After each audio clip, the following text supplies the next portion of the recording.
With any discussion of drugs, we have to include prescription drugs because they are also addictive.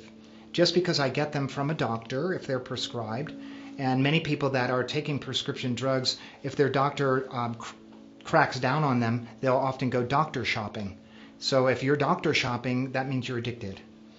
And what happens is, here's what addiction is. If I can't stop doing something, I'm addicted to it.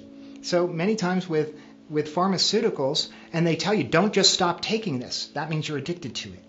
So many people go down a really difficult road in a very innocent kind of way.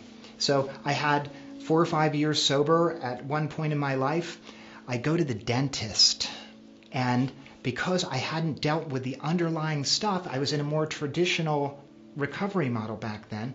So I go to the dentist, I get some opiate, I decide I like it. So now I sure still have a toothache, can you help me out? And after I tapped that all out, then I went out onto the street to get them.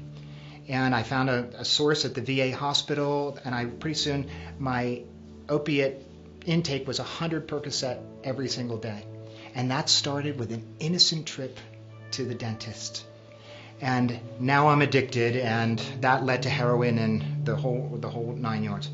We get a lot of people that are addicted to psychiatric medication. So we have to include that in the discussion, because a lot of psychiatric medication, what it does, it makes changes to the brain. And so therefore, when I stop taking it, my brain isn't making its own chemicals. My own chemistry, actually, they talk about pharmaceuticals correcting chemical imbalance.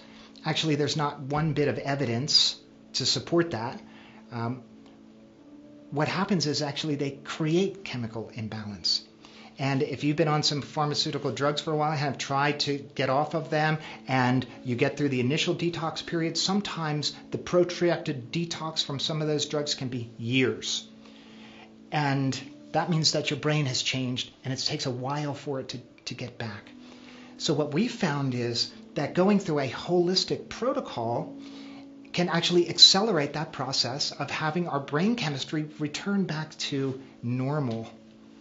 And let's just talk about this whole chemical imbalance piece. If I believe in the science of neuroplasticity, first let me say this. How does the brain change?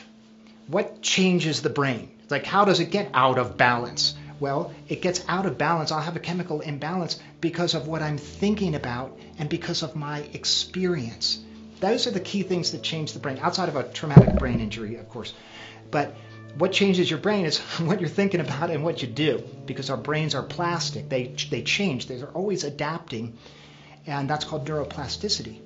So we can help the brain to change back much more quickly if we, A, use the right supplements, B, use the rest of the protocols to help us to begin to feel better in all kinds of other ways, because we're holistic.